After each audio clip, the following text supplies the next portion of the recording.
und der Faden kommt dann hier ganz entspannt mit durch. Hallo und herzlich willkommen zu einem neuen Video. In diesem Video häkeln wir gemeinsam wieder Schritt für Schritt, und zwar jetzt diesmal diesen Fadenhalter. Der ist wirklich super praktisch und so schön fest, den könnt ihr dann direkt benutzen. Da könnt ihr euren Faden hier durch die Ohren einspannen und dann direkt loshäkeln. Ich zeige euch jetzt Schritt für Schritt, wie das geht. Der untere Teil ist auch wirklich super schnell gemacht und sehr einfach, ist auch für Anfänger geeignet. Die Ohren sind auch schnell gemacht. Das sind nur 9 Reihen, die wir häkeln bzw. runden. Und wir fangen jetzt direkt an. Ich häkel mit einer 3 mm Häkelnadel erstmal diesen unteren Teil und dann fangen wir direkt an. Wir nehmen uns die Wolle. Ihr könnt natürlich die Farben nehmen, die ihr möchtet. Wir legen es einmal auf die Häkelnadel, drehen es einmal, ziehen einmal durch und ziehen fest und häkeln als erstes 11 Luftmaschen. 2, 3, 4, 5, 6, 7, 8, 9, 10 und 11. Das war jetzt die erste Reihe.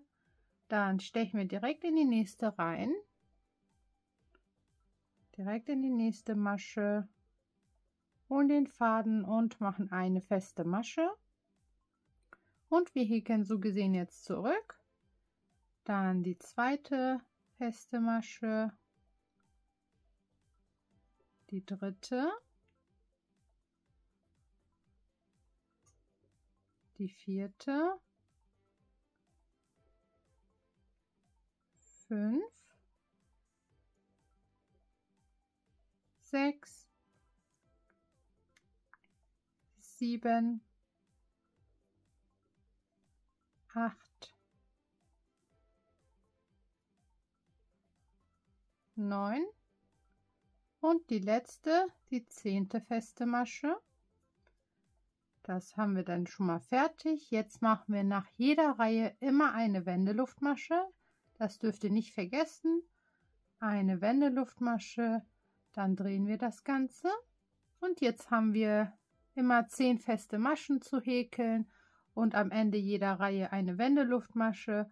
Und jetzt häkeln wir hier so mindestens 13, 14, 15 Reihen lang, sodass es um euer Finger passt. Das könnt ihr zwischendurch mal austesten. Ich werde jetzt ungefähr 14 Reihen lang häkeln. Das heißt ganz normal feste Maschen in jede Masche. Nach dieser Reihe spule ich das dann schneller. Wenn ihr möchtet, könnt ihr natürlich mitzählen. Ansonsten sollte jede Reihe jetzt 10 ergeben. Eine feste Masche in jede Masche.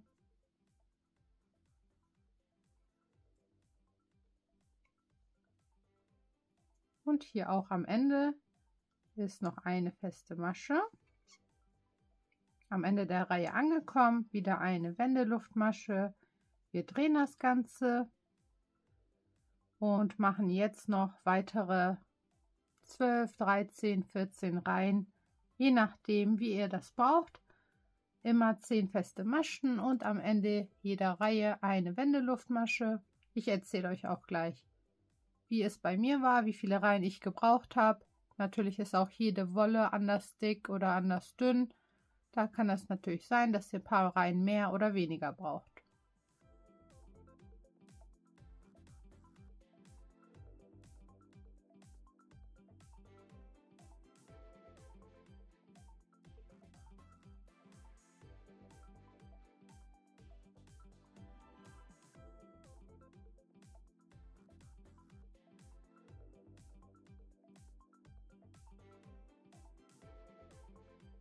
So, am Ende angekommen. Ich habe jetzt noch 14 Reihen gehäkelt. Also wir hatten die erste Reihe mit 11 Luftmaschen, die zweite Reihe mit 10 festen Maschen und insgesamt habe ich hier 14 Reihen gehäkelt. Lege das so um meinen Finger und wenn das soweit passt, dann lasse ich das jetzt dabei und wir nähen das hier gleich einmal zusammen mit der Fenninadel. Das heißt, wir schneiden den Faden jetzt etwas länger ab. Dann ziehen wir das hier einmal raus. Dann ist das hier schon mal so zu. Dann kommt dieses Ende hier auf die Vernähnadel.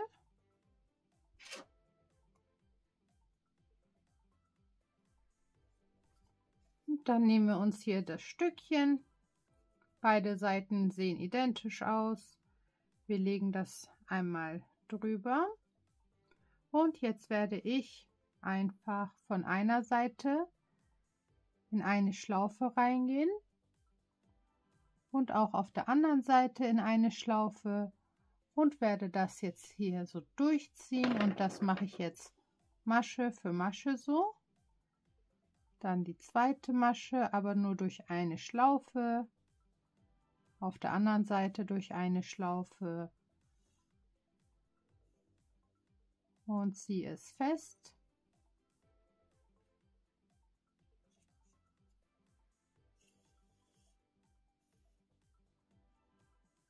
Das kurze Stück, den Anfangsfaden, den vernähe ich auch gleich.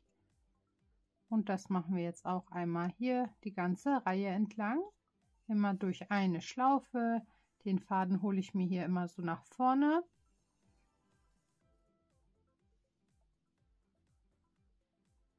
Und so sieht es dann aus. Wir machen hier noch eine gemeinsam. Faden hier nach vorne holen und durchziehen. So schließen wir das hier ordentlich.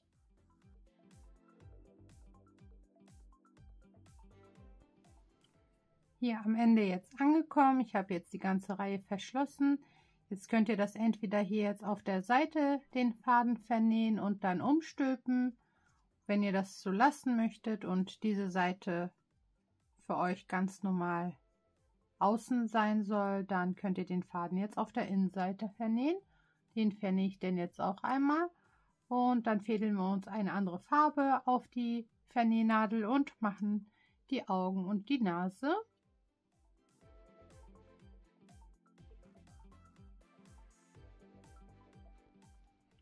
Wir haben jetzt alles vernäht und schön verschlossen. Ich habe mich jetzt entschieden, bei dem diese vernähte Seite außen zu lassen. Ich finde das ganz schön und man weiß dann auch hier so unten ist. So sieht es jetzt aus. Das mache ich einmal ab. Ich habe mir jetzt ein bisschen schwarzen Faden abgeschnitten, tue es auf die Vernähnadel und mache hier am Ende 2 Knoten rein. Das Überschüssige vor dem Knoten, das schneide ich hier einmal weg. So, Knoten ziehen wir nach hinten. Und dann nehmen wir uns hier unser erstes Teil. Hier vorne ist dann unten. Und hier ungefähr kommen jetzt die Augen und die Nase hin. Ich fange von hinten an, steche hier einmal durch und ziehe es einmal raus.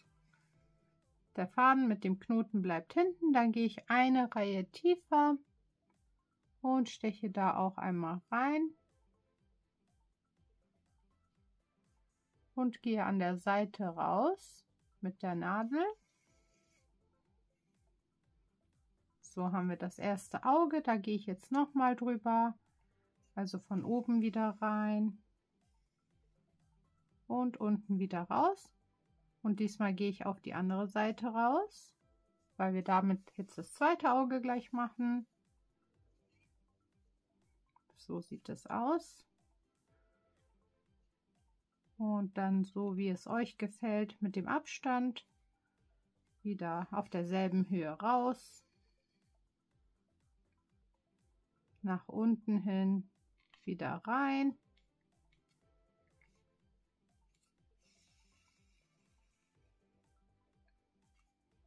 Auch das zweite Auge ist fertig, da gehe ich auch noch mal drüber.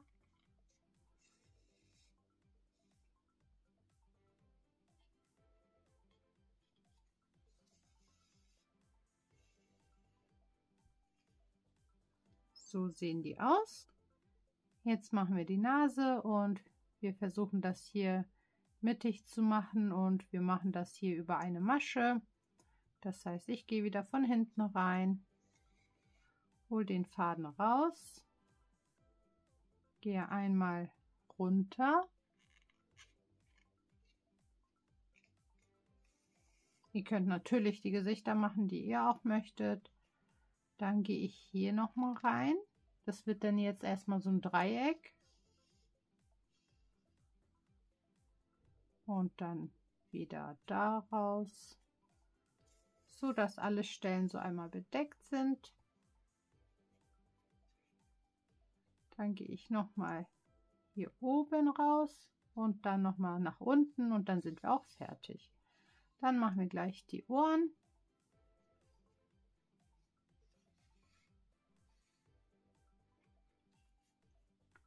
Und so sieht es jetzt aus. Das reicht mir auch schon. Und ich vernähe das jetzt, den Faden auf der Innenseite. Und dann fangen wir mit dem Ohr an und das sind dann auch nur 9 Runden, die wir gleich häkeln. Wir fangen jetzt mit den Ohren an und die häkele ich mit einer 2,5 mm Häkelnadel, damit die Ohren ein bisschen fester werden und so schön kompakt. Wir fangen an mit einem magischen Ring, das heißt, wir legen uns die Wolle zweimal um die 2 Finger, gehen hier vorne rein, holen den hinteren Faden raus und dann holen wir den Faden und ziehen durch unsere Schlaufe hier vorne durch. Somit haben wir einen magischen Ring erstellt. Wir halten uns das hier unten fest und werden jetzt hier in den magischen Ring 5 feste Maschen reinhäkeln. 1, 2, 3, 4 und 5. Das kurze Stück ziehen wir fest. Und wir fangen direkt an weiter zu häkeln. So sieht es denn jetzt aus und hier vorne ist dann die erste Masche wieder. Hier gehen wir dann in die Masche rein. Beim ersten ist es ein bisschen schwieriger, das wird aber gleich einfacher.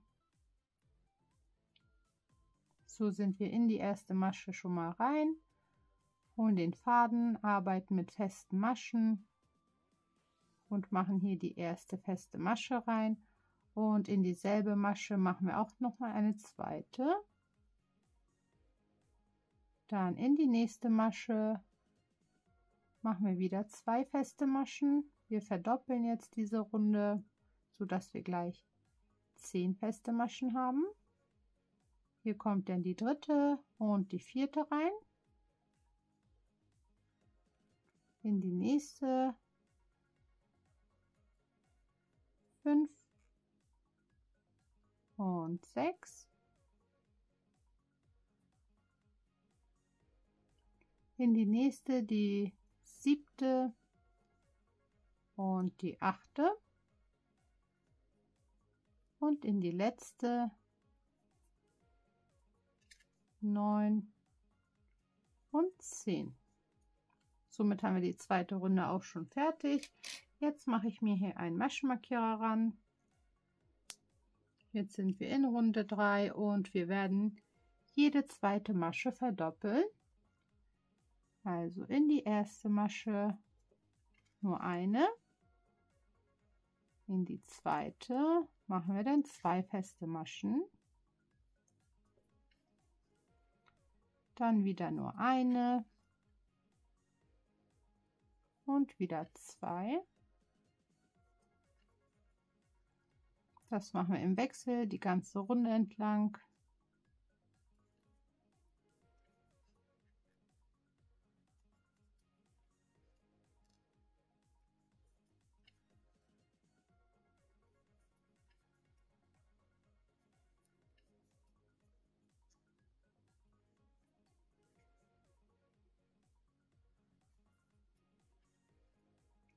Am Ende angekommen. In die letzte Masche kommen wieder 2 feste Maschen. Maschenmarkierer darf nach oben.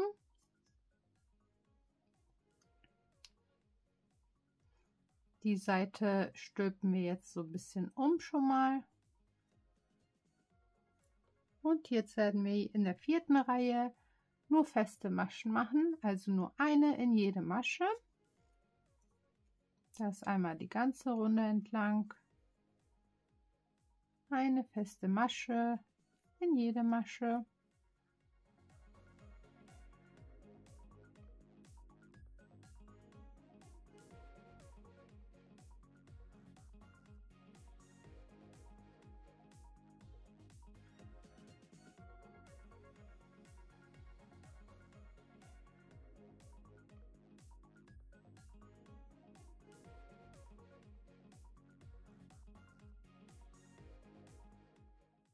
Am Ende der Reihe angekommen, wieder ein bisschen umstülpen, Maschenmarkierer nach oben.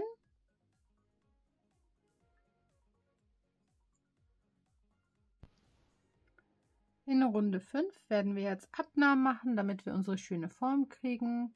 In die nächsten beiden machen wir jeweils nur eine feste Masche. Und bei der 3. und bei der 4. Masche machen wir eine Abnahme, und zwar nur durch eine Schlaufe. Also bei der 3. eine Schlaufe und bei der 4. eine Schlaufe nehmen, Faden durch beide durchholen und dann die feste Masche. Dann in die nächsten beiden wieder jeweils nur eine feste Masche, 1 und 2. Dann haben wir wieder die 3. und die 4. Und hier machen wir wieder eine Abnahme. Dann wieder eine feste Masche, noch eine feste Masche. Von der 3. und von der 4. wieder eine Abnahme. Und dann haben wir hier nur noch feste Maschen übrig. Und zwar 3 Stück. Dann Maschenmarkierer wieder nach oben. Und sofort hat sich mit den Abnahmen auch die Form geändert. Das wird jetzt das Öhrchen. Jetzt sind wir in Reihe 6 angelangt und Reihe 6 und 7 sind identisch. Und zwar machen wir da nur feste Maschen. Also eine feste Masche in jede Masche. Das die beiden Runden entlang. Ich mache jetzt erstmal Runde 6 mit nur festen Maschen. Dann setze ich den Maschenmarkierer wieder nach oben, mache Runde 7 auch mit nur festen Maschen und dann machen wir wieder gemeinsam weiter.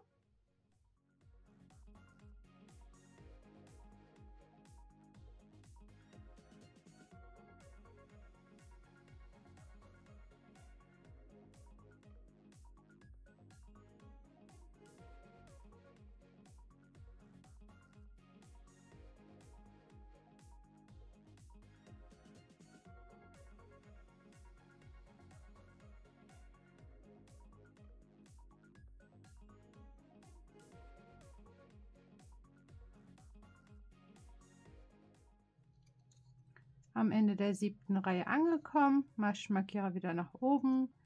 Wir haben jetzt auch nur noch 2 Reihen. Jetzt machen wir in Reihe 8 nochmal Abnahmen, und zwar jede 2. und 3. Das heißt in die nächste erstmal nur eine feste Masche und wie gewohnt von der 2. jetzt und von der 3. machen wir die Abnahme durch jeweils eine Schlaufe. Dann wieder in die nächste nur eine feste Masche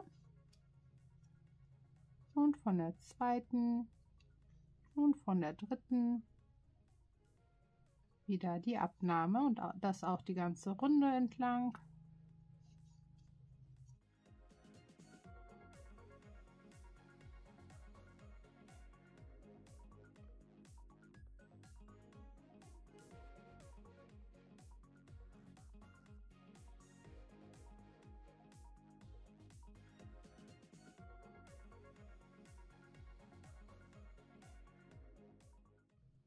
Und in dieser Runde geht das auch genau auf.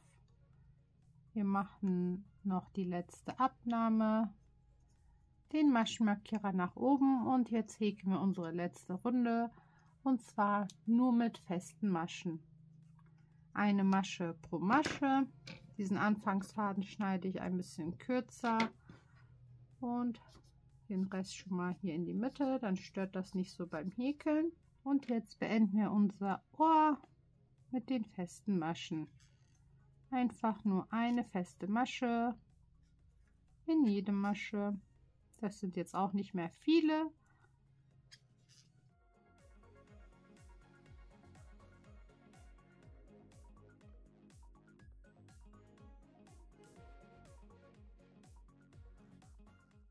So, und geschafft. Jetzt kann der Maschenmarkierer schon mal ab. Das Öhrchen können wir hier zusammendrücken und so hin und her schieben, bis euch die Form genau gefällt. Ihr könnt auch so ein bisschen andersrum gucken, dann ist es ein bisschen spitzer. Das ist jetzt euch überlassen. Den Faden schneiden wir jetzt etwas länger ab, weil wir das dann damit an das Köpfchen dran nehmen. Das Öhrchen braucht ihr dann jetzt noch einmal und dann haben wir hier den Faden und unsere Vernähnadel und dann werden wir das gleich hier dran nähen. Und ungefähr so wird es dann gleich aussehen, wenn wir die rangenäht haben.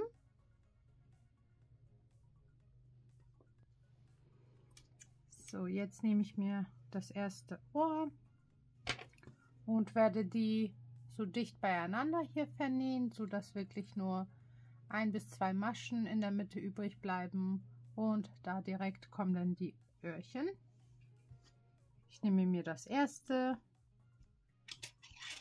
Hier habe ich auch längeren Faden übrig gelassen und tue es auf meine Vernähnadel. Halte mir die Öhrchen erstmal auch noch mal hin, so wie ich die haben möchte. So zeigen die ein bisschen nach außen. Gucke mir den Abstand an, aber das passt so wie auch bei dem anderen. Ich gehe hier oben erstmal rein, gehe unten wieder raus und ziehe mir das einmal so fest. Und jetzt gehe ich einmal von unten raus, nehme mir was von dem Öhrchen dran.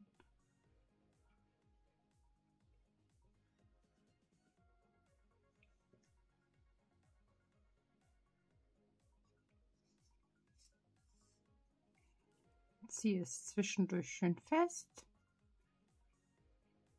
und mache das jetzt so ein paar Mal. Jetzt gehe ich wieder unten rein.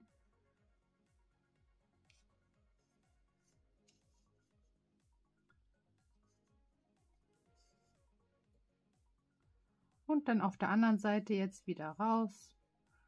Und so werde ich das Öhrchen rannähen. Es ist auch schon gut fest, aber ich mache das auf der hinteren Seite jetzt auch nochmal durch 1, 2 Maschen und durch 1, 2 Schlaufen.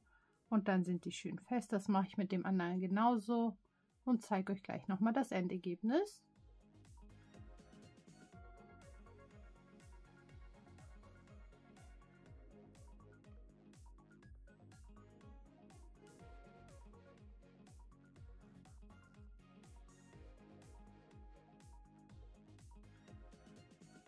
Und unser Häschenfadenhalter ist jetzt auch schon fertig. Die Öhrchen sind auch schön fest dran.